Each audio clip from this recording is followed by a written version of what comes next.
So the other hormone is testosterone. Again, this is important for muscle. It helps to maintain and build the muscle. It gives us energy, keeps us clear, it keeps us focused. Estrogen replacement therapy can affect the thyroid levels, particularly in women taking prescription thyroid medication. Now, oral estrogen increases the thyroid binding globulin. So that's the TBG levels. And this is something that is typically tested along with your full thyroid. Have you ever looked at your body and thought, I don't understand what's happening anymore? Maybe the scale keeps climbing, your clothes feel tighter, your blood sugar feels harder to manage, and despite eating well, moving your body, trying so hard, your body still feels stuck. Well, today I want to share a really powerful conversation we recently had inside our coaching circle. How stubborn weight gain in midlife after the age of 40, when we've got a couple other things happening with hormones and some things that are shifting alongside type 1 diabetes, can really feel frustrating. And this was a story that one of our members really opened up during one of our sessions and just really shared her honest feelings about the frustration. And it was mimicked throughout our group, because many of us have gone through this. A few of the other women are currently feeling the same sort of frustration as they're navigating all these changes. So this was a conversation that was shared and understood, and together as a group, we listened, heard what she had to share and what she's now going through, and we walked through some things that she considered, we considered, and some things that I thought was a really good topic to bring here, because this is a very common thing that many of us will experience. Because I know so many women quietly carry a little bit of shame around this topic about feeling out of control with what we once were able to kind of navigate as far as our weight, what size we were wearing, the number on the scale, whatever it is that you're looking at. It's not judgment, it's really observation. But I want you to hear this clearly. Your body is not betraying you, and this is not always as simple as eating less and exercising more. There's a lot of other variables that factor in, especially when we're aging. And today, that's what we're going to unpack. She has been struggling with about a 20-pound weight gain that feels incredibly stubborn, like I was mentioning. And what I loved about this conversation was that instead of jumping to blame, we slowed it down and we started to look at the full picture, looking at all the things that she is currently navigating and some things she's working with her doctor on. So these all were something, once she heard about it and was able to reflect on it and really reframe the whole situation of her health, that she was able to kind of say, oh, maybe there are some other things happening here. It's not that I'm not eating right or that I'm not exercising enough. Those things that we once knew and understood, and in theory, they worked when we were in our 20s, when things were a little bit simpler. Our metabolism and our hormones were a little bit more in range and in target. But things change. Things definitely change when we're older, and we have type 1 diabetes. So again, this wasn't about criticism. It was about curiosity. So we approach this like investigators, not judges. And this is what so many women need, because weight gain in midlife with diabetes, it's rarely caused by just one thing. And now what we did together is we walk through the areas we're going to explore together today inside of our type 1 and midlife coaching circle. This is a circle where you are invited as well to come in and get this one-on-one support from myself, plus the group coaching circles, plus an endless supply of resources and things to support you along the way as well. And one of the biggest topics that we definitely cover is hormone replacement. So again, if this is something that you're navigating and you need more help and support on, visit more information right here in the show notes to learn more. Okay, so let's walk through the areas that we together as a group talked about. Number one was food patterns. So again, she emphasized how she's been eating well, getting her protein in, getting her fiber in, doing all the thing. Again, it's not perfection. And she realized that, I think, as a group talking through it and with the support of the other women, it really is just understanding, yes, we can kind of check that box, that is going well. So again, it's not perfect diet and it's not restriction, but questions like, are my meals balanced? Am I getting enough protein? Too much under-eating can also lead to cravings later, especially at night. So again, these are things that we just have to be conscientious about and how this maybe could be impacting our weight and how comfortable we're feeling in our clothes. Are we eating enough to support muscle? So if you are taking time to lift the weights and to build and maintain muscle, we got to make sure we're getting that protein and that we're eating enough. Again, our body can go into that starvation mode or that where it's hanging on to calories if it's feeling like you are restricting the calories. So again, we need to eat enough. This wasn't about punishment or cutting everything out. And this is what she understood too. Yes, as she talk through this with the group, that she realized that she was doing okay and it wasn't a time to be restricting, cutting back, eating less, that really wasn't going to be the answer or the reason why she was having these stubborn weight. Number 2 was exercise and movement. Is exercise mostly cardio? We know with that old adage that we can just exercise our way to a size 4 or whatever that looks like for you. But that's not really the way we want to go at any age. And is there enough strength training? Again, we know how metabolically healthy and impactful muscle is. And is recovery happening? So is she getting the sleep that she needs? Our body rests and repairs, and the parasympathetic nervous system, that is the calming system in our body that's going to, again, support our weight, support our stress response to all sorts of things, including diabetes. So again, looking at that and making sure that we're getting the proper sleep and recovery. And is she over exercising? That increases the stress hormones because, again, less can be more, believe it or not. So we don't have to ramp it up and spend 2-3 hours a day burning. We really got to take a step back and recognize that what we are doing is enough, and looking at that it's the right balance of cardio and strength training and the relaxation type of movements too, like stretching and things like maybe Pilates. And again, muscle and metabolism matter deeply in midlife. So again, definitely prioritizing muscle and building muscle over hours and hours of cardio, which really, again, that is increasing the stress and really causing too much for the body at this age to have to process. Number 3, so these are some things that we looked at and talked through as a group, just kind of on the high view, just looking at these things that we know all impact our body's ability to utilize calories and to reach a healthy weight. So number 3 is sleep. So if sleep is disrupted, cortisol often rises.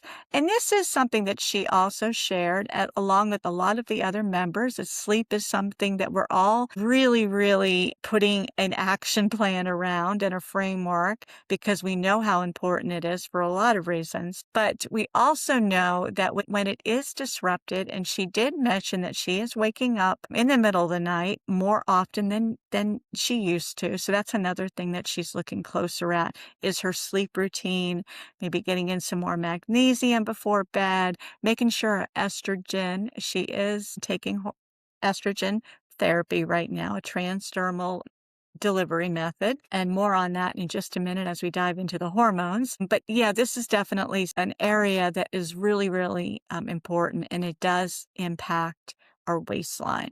So an elevated cortisol can absolutely affect insulin resistance, our hunger signals. Again, maybe we're snacking a little bit more, especially at bedtime. We know that's not the best time to be getting in extra calories. And what's it doing to our cravings, right? So that elevated cortisol. And then ultimately, fat storage. Again, cortisol is there to protect us. So when it is compromised, when it is elevated, our body is saying, I need to hold on to fat. I need to hold on to calories. I'm not going to burn energy that I might need in case I am, again, under more stress. That is, I think, the number one thing, is really looking at our the inflammation our body might be experiencing, the stress that we might be under with family, jobs, the household, our work, our disease, managing all those things. I know it's hard. It's a lot to balance and to recognize, but the sooner we can do that and the sooner we can bring in things that are going to help mitigate that and to lower the stress, again, our weight will respond in a healthy manner. Another thing is waking overnight and the blood sugar interruptions, not to mention the hot flashes and those stress wakenings. Now, it's like, why am I waking up? What is causing that? Is it a blood sugar alarm? Is it thoughts that are waking me up? And again, a lot of this can be tied to whether or not the hormone therapy that you are currently on, or maybe you want to consider hormone therapy as an add-in to kind of supplement and to, again, protect the sleep, protect how the body is utilizing insulin, and to help. We need all the help we can get. But again, these are areas to look at and to explore with your doctor. So again, those overnight interruptions is definitely it's going to show up in other areas of our life, including stubborn weight. And then we talked about hormones. So this was really the area, I think, once the group was just talking through, asking all these great questions, checking in with one another, asking her how her sleep was, her exercise, her diet, and all of that. We would just kind of talk through kind of the checklist, just kind of going through all the areas that could be in play with this. We talked about hormones because hormones are often the missing piece women aren't being taught about necessarily. This conversation is not necessarily coming up with the doctor unless we bring it up. So simply walk through these hormones and how they could be impacting the waistline. Estrogen. So declining estrogen can increase insulin resistance. We talk about that a lot here on the show. And it affects body composition as well. When we are losing estrogen, we do tend to gain more weight around the midsection. It also impacts our sleep and it drives up inflammation. So again, all this comes together when it comes to a healthy weight. So if we're more inflamed or more stressed, cortisol is rising, our body is going to hang on to those extra calories. It's going to hang on to the fat cells. And in some cases, it may create more fat cells. So again, that's when the weight comes on and it doesn't want to let go until you and your body are feeling in a more relaxed, stress-free environment. And another important hormone to consider is progesterone. So lower progesterone can affect sleep and nervous system. Again, these are a lot of things that we talk a lot about here on the show. I may sound like I repeat myself, but I think reiteration is really important to understand that all these things are so intertwined and they impact one another. And, when we are living with a disease that has so many variables that we have to kind of check and make sure that we're in balance. And if we're on hormone therapy, or in her case, thyroid, treating an underactive thyroid, we will get into in just a moment, all these things matter. And this is the conversation that you and your physician really need to have. The stubborn weight or just not feeling well. So again, lower progesterone can affect sleep and that nervous system, the ability for the body to calm, to rest, and to not feel like it needs to dump more cortisol into the mix. So the more stress response, the more cortisol driven, those patterns just keep happening. So the other hormone is testosterone. Again, this is important for muscle. It helps to maintain and build the muscle. It gives us energy, keeps us clear, it keeps us focused. Another thing I think about is when testosterone is on board and our body's feeling good and our energy's good and our focus is good and we're able to concentrate on our work and supporting our family and our lifestyle the best we can. That is a driver for our life and our ability to get up and go and do every day. So when we think about what that does, not only physically for us, these hormones, but what it does for us emotionally. And those things, they all work together. So when we're not feeling good or productive or as sharp as we once did, it really does dampen our ability to really work at our best every day and to move in our best every day. All this impacts metabolism and the body's ability to utilize calories and to reach and maintain a healthy weight. Women are often shocked to learn testosterone matters for us. It really does. It's a really important hormone. So finally, let's look at the thyroid hormone. We have a handful of the women in the group who have underactive thyroid, so they are supplementing with the thyroid hormone. And she's currently working with her doctor on doing this. So thyroid impacts metabolism. It is the driver of our metabolic system. The energy, the temperature regulation, the digestion, the weight trends are really impacted on how active our thyroid is and how optimal it is working. Even when treatment begins, it can take time for the body to respond. So even let's say that you are starting on a thyroid supplement because your labs came back and your thyroid is underactive. It's real important to understand that it does take time, and she's aware of this as well. So when she brought in estrogen therapy this past year, she also had to retest and change up her thyroid hormone dosage. So this is another really important thing to know. Estrogen replacement therapy can affect the thyroid levels, particularly in women taking prescription thyroid medication. Now, oral estrogen increases the thyroid binding globulin. So that's the TBG levels. And this is something that is typically tested along with your full thyroid.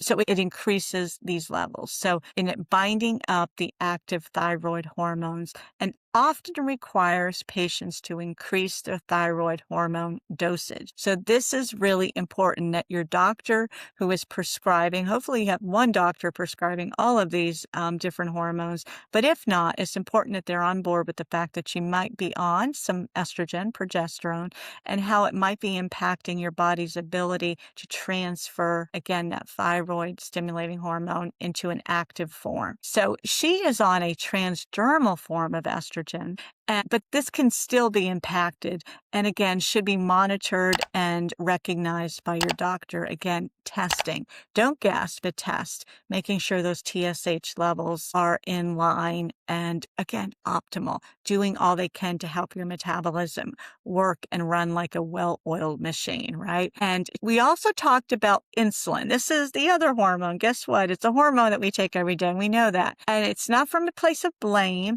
but really from a place of awareness. And what I emphasized and I brought up to the group, and I really reminded them that higher insulin needs can reflect rising insulin resistance. So hormones often increase insulin needs. That is so true. So again, looking at your pump reports, looking at your CGM reports, seeing if your data, it should reflect a sudden or maybe it's a gradual need for more insulin over time. But this more insulin can sometimes contribute to the weight retention. We know insulin is a fat storing hormone. And we know insulin is life-saving. This is not an opportunity to restrict your insulin in response to wanting to lose weight. I am no way am I advocating that. And it's not about shame because your body suddenly needed more. It's observation.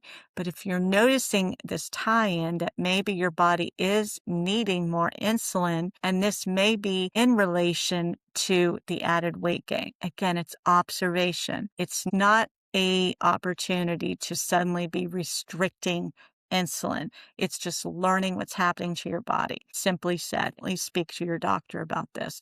But observing changes in total daily insulin over time can give us important clues about what's happening metabolically. And one of the hardest truths in midlife is healing and getting through all of this is this: hormone balance does not happen overnight. It does take time. So when we are going through, maybe we just started on hormone therapy, maybe have to go back to the doctor and get the thyroid checked. In the case of my client and a couple of the other group members, these our hormones are so intertwined and they do bounce off each other, help one another. In some cases, they can hurt one another if they're not in sync. So it's so important to understand this and to understand how the body's operating in order to understand the big picture of what's happening with your waist and your waistline. Adjusting hormones take time. The nervous system is healing, and this takes time. Again, with the cortisol, building muscle takes time.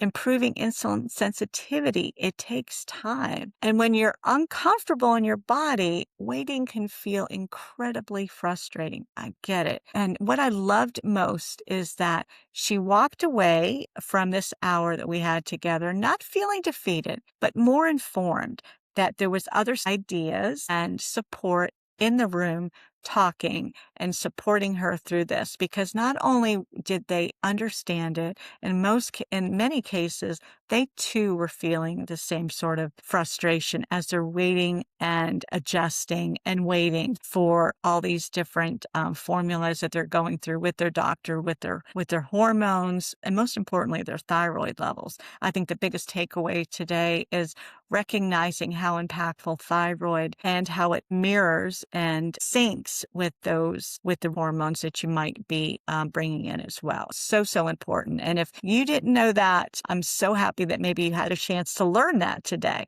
And that really could be the missing link to your stubborn weight right now. And again, your body is not broken. And she began to see that her body was communicating that there is reasons that this is happening. Frustrating as it may seem, just knowing that she had the support and that she had the education, that she could recognize the patterns, and that she had questions for her doctor on her next visit, and that she knew that with some patience, things were going to work out and answers were going to start to reveal themselves. And if your body feels different in midlife, please know this. You are not lazy, you are not failing, and you are not imagining what's happening. There's always a reason, there's always a root cause. And that is why this show is here, and this is why my coaching and why I wrote my book and why this group coaching circle is available for women just like you. Sometimes the most powerful thing we can do is stop fighting our body long enough to start understanding it.